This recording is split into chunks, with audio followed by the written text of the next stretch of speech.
Esto es tierra malvinera del año 2012. Mirá. Cuando fui allá saqué un poquito, no se puede hacer estas cosas, pero bueno. Con la medalla del Congreso, que es la medalla que nos dan a todos. Esta es la medalla del Ejército Argentino. Y esta es la medalla que nos dieron de la unidad militar del Regimiento 6 de Mercedes. Y atrás están los nombres de los 11 compañeros que ofrendaron sus vidas. Juan Alberto Matsumoto, argentino hijo de japoneses nacido en Escobar, Buenos Aires. Combatió en la Guerra de Malvinas con apenas 19 años. Ganó una beca de estudios a Japón en el año 90 y hoy trabaja como profesor universitario, consultor, intérprete judicial y de noticias. Vive con su esposa japonesa en Yokohama, yendo seguido a Argentina, pero solo de vacaciones hasta que empezó la pandemia. A 40 años del conflicto del Atlántico Sur, hoy Alberto nos cuenta un poco de su experiencia como veterano de Malvinas. Bueno, a ver, ¿cómo es que terminaste yendo a combatir a Malvinas?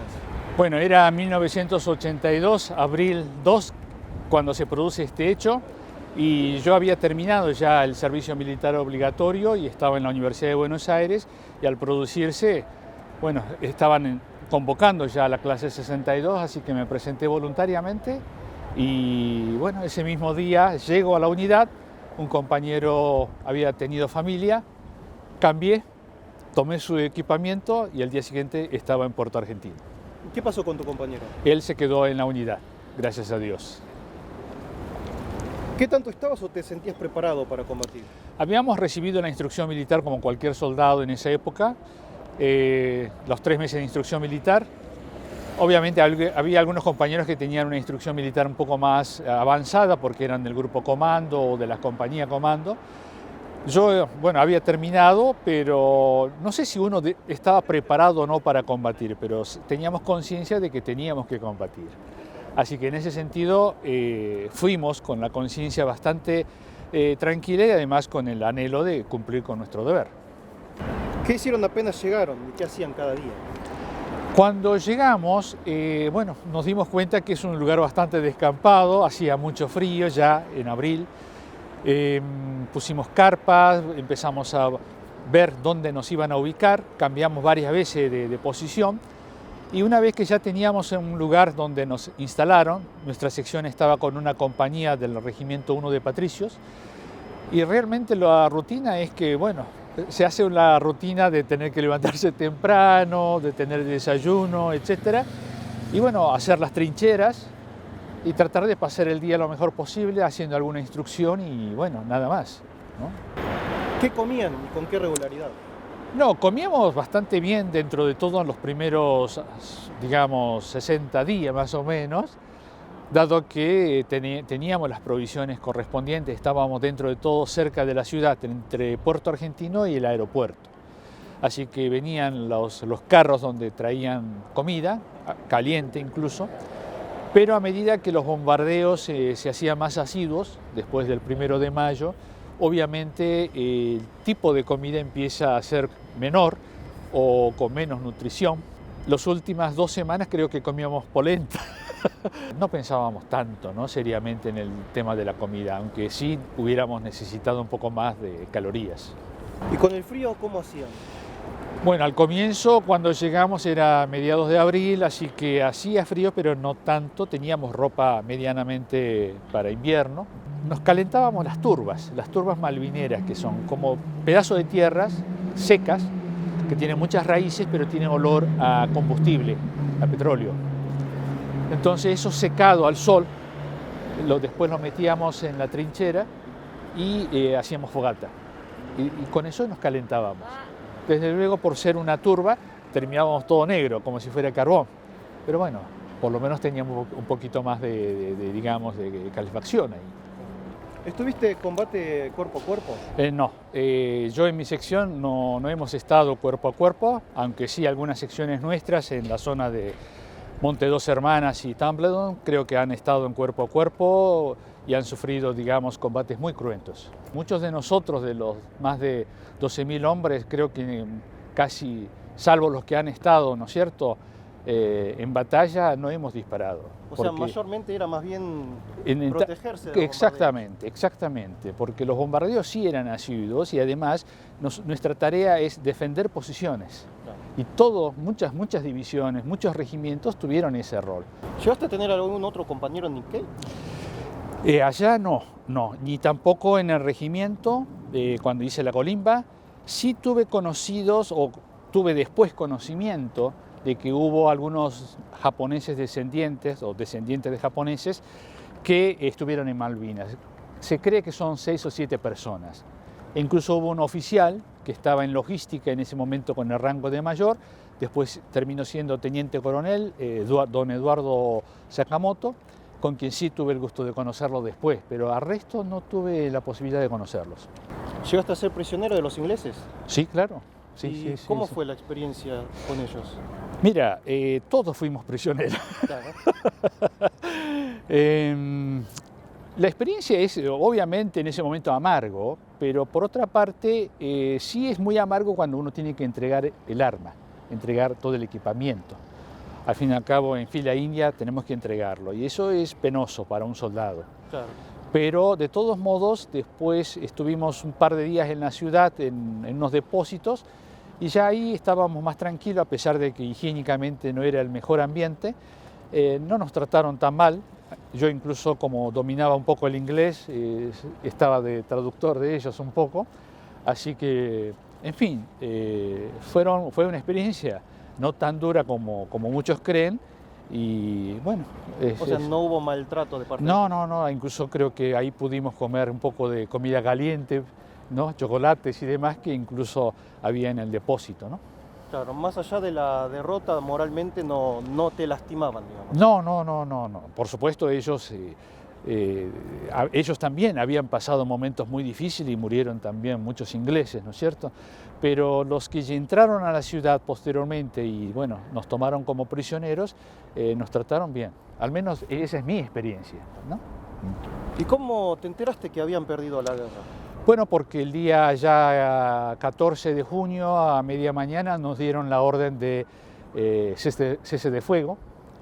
Habíamos avanzado y habíamos preparado algunas cosas, pero dijeron que no y que sacásemos el percutor del FAL, del fusil.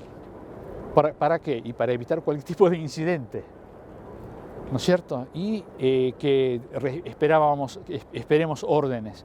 Y las órdenes fueron que al día siguiente ya entregar todas las armas. O sea que fue algo así muy silencioso, porque el día 13 a la noche de junio hubo combates muy fuertes, o sea, nosotros lo veíamos, cómo habían sido los combates en la colina. Sin embargo, el día 14 fue un silencio total. Así que en ese sentido nos dimos cuenta que había terminado, ¿no?, las batallas. ¿Qué sentiste ese momento? Un poco de alivio, un poco de bronca y además esa sensación de no haber terminado con la tarea que a uno le han encomendado. Porque al fin y al cabo nuestro deber era defender las islas, de combatir contra el enemigo y sin embargo no habíamos hecho mucho. O sea, uno siente que algo falta. Claro, una impotencia de que algo no está sin terminar. Claro, pero de todos modos, aún estando ahí, uno tiene la realidad de lo que ve en esa sección, en ese lugar. Ni sabíamos lo que estaba pasando a 2 kilómetros en las colinas. Claro. Después nos enteramos de que había sido, ¿no es cierto?, batallas muy cruentas. ¿Y seguís teniendo contacto con otros veteranos? Sí, desde luego que sí, a pesar de que, bueno, como estoy viviendo ya hace muchos años, más de 33 años aquí en Japón, cuando regreso a Buenos Aires trato de verme con algunos de ellos. Ya desde la época de la colimba tenía muy buena amistad con algunos de ellos y sí trato de ir hasta Mercedes o a la ciudad de Luján, donde están muchos de los muchachos. Y en las últimas ocasiones he ido hasta Mercedes para participar de esos eventos de confraternidad en donde se reúnen los excombatientes, los veteranos, reunirme no solamente con los soldados, sino con los suboficiales y oficiales que estuvieron en Malvinas.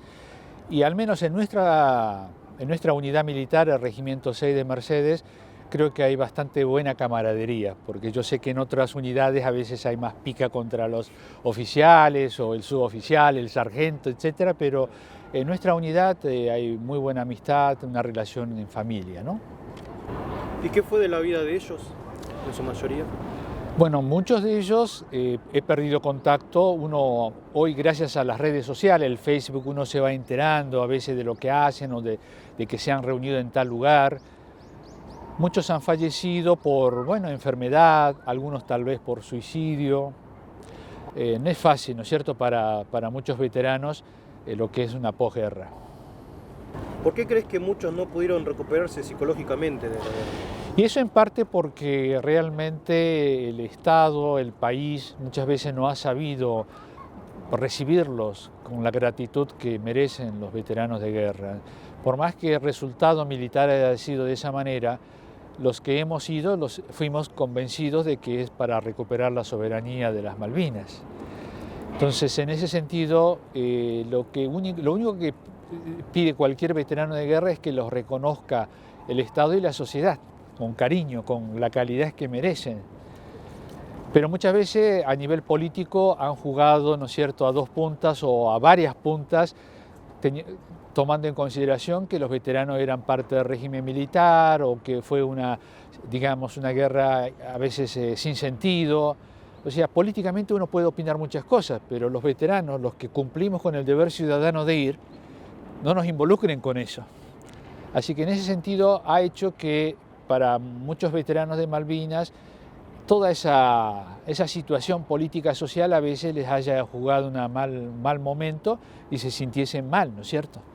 Y eso los ha hecho aislarse, a veces tener más resentimiento, ¿no?, que orgullo por haber combatido por su país. ¿Tus padres sabían suficiente español como para enterarse de lo que sucedía? Bueno, mi padre sí dominaba bastante bien el castellano, pero en ese momento, cuando yo ya me presenté a la unidad militar y al día siguiente estaba en Malvinas, no sabían. No. Se enteraron 2 semanas después porque todo eso era secreto. Y mi madre había perdido a su padre, o sea, mi abuelo, en la Segunda Guerra Mundial, así que cuando se enteró que yo estaba en Malvinas, pobre, terminó en una situación bastante, digamos, de estrés emocional. Pero de todos modos, muchas amistades mías, incluso gente de Escobar, compañeros de la secundaria, gente con cierta influencia, trataron de informarles que estaba bien. Igual yo mandaba cartas, que algunas llegaron, y bueno, ¿qué se podía hacer en una situación así? Digamos, no había WhatsApp, no había, digamos, internet. Así que al fin y al cabo, para ellos fue una situación de incertidumbre muy grande, ¿no? ¿Y cómo se enteró tu familia que estaba vivo? Bueno, cuando regresamos ya el día 19 o 20 de junio, el Día de la Bandera, yo me acuerdo que estábamos en Campo de Mayo y cuando ingresamos en micro al Campo de Mayo, una persona me reconoce de la multitud. Me dice, Juan Alberto. Y yo le digo, mira, avísale a mis papás allá en Escobar de que estoy bien. Y esa persona, que no recuerdo quién es bien, porque él sí me reconoció, le avisó a una familia ahí en Escobar de que yo estaba bien, de que había regresado. Y por supuesto ese japonés le avisó a mi padre, ¿no? Así que después, a los 2 días, me fueron a buscar a Mercedes y ahí nos dimos un abrazo, ¿no?, de alegría y de que estaba bien, ¿no? ¿Y qué fue lo que más extrañaste de casa? Mira, cuando llegué ahí, bueno, nos dimos un abrazo con mis padres. Mis padres me preguntan, ¿qué querés comer, no? ¿Qué querés tomar? Como cualquier padre preguntaría. Y le digo, mira, papá, un bife de chorizo. Y estábamos en Mercedes, ya era un poco tarde a la noche. Me llevaron a un restaurante y comí un costillar, un bife de costilla, algo de eso. Y bueno, contento, pero en realidad lo que quería era estar en casa, ¿no? Y realmente nos sentíamos un poco cansados, pero de todos modos, ese momento, no te olvides que uno tenía 20 años, era joven, ¿no? A esa edad creo que uno se recupera mucho más rápido, más fácil, pero más que nada para mis padres fue una gran alegría. Igual yo reconozco que en ese momento ahí en el regimiento había familias que estaban esperando y yo sabía de que su hijo no iba a regresar, porque sabíamos que 11 compañeros nuestros no iban a regresar, 11 camaradas que se quedaron allá, bueno, custodiando nuestras islas, dieron su vida. Y cuando uno ve a los padres, era la mamá de uno de los chicos, y es duro, ¿no? Es fuerte eso. Entonces yo ya cuando regresé me puse a retomar los estudios, estudié con todo, me gradué y después me vine a Japón ganando la beca del gobierno, ¿no? ¿Algún mensaje que quieras dar a la gente? Este año cumplimos 40 años desde Malvinas. Solamente el mensaje es que eso no fue en vano. Las personas que han estado ahí, sean soldados, suboficiales y oficiales, dieron lo mejor. Se podrá discutir la estrategia, se podrá discutir la logística, el tema político, pero los que estamos dimos lo mejor posible dentro de la posición en que nos encontrábamos, con muchísimas limitaciones. Quiero que sepan que Argentina tiene a esas personas del cual deberían sentirse orgullosos, y los políticos deberían no tratarnos políticamente, sino tratarnos como ciudadanos que cumplieron su deber. Humanamente. Exactamente. Entonces ya con eso cumpliríamos, ¿no es cierto?, estos 40 años de una manera más digna, sin manejos extraños ahí que se realizan en la política.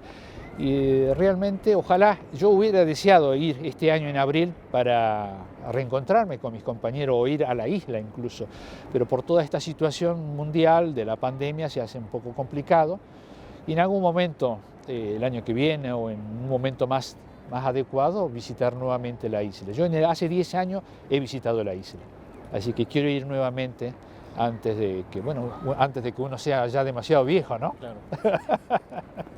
Muchas gracias. No, por favor. Muchas gracias por lo que hiciste. No, muchas gracias a ti. Y gracias por esta entrevista, que la verdad sos un orgullo. Gracias, muy amable. Hasta pronto. Nos vemos. Chao. Muy lindo. Tomo arigato. Espero que sea de tu agrado, editarlo como quieras.